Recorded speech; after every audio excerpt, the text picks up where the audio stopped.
Ümummilli lider Heydər Əliyev hakimiyyətə gəlməsəydi, biz nə vəziyyətdə yaşayardıq? Biz ağlınızdan keçir,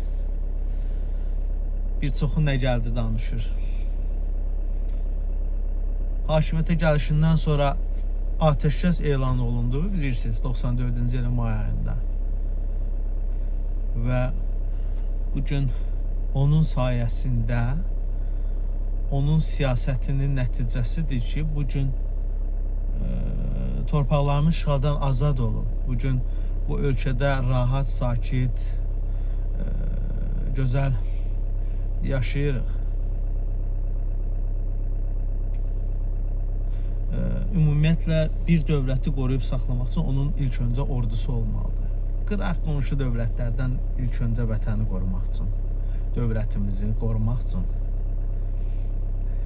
Bugün bizim sərhədlərimiz demək olar tam bərpa olub. Bugün dekabrın 12-si anım günüdür. Mən bu sözləri elə-belə demədim. Ümummilli lider Heydər Əliyev dekabrın 12-si dünyasını dəyişdi. Allah rəhmət eləsin. Allah Teala o dünyasını versin inşallah. Bugün nə gözəl ölkədə biz yaşayırıq. Mən öz dövlətimdən, vətənimdən həqiqətən fəxr edirəm. Nə gözəl ki, bugün biz öz vətənimiz üçün vuruşmuşuq, döyüşmüşük və bugün tam olaraq müstəqilliyimizi bərpa etmişik.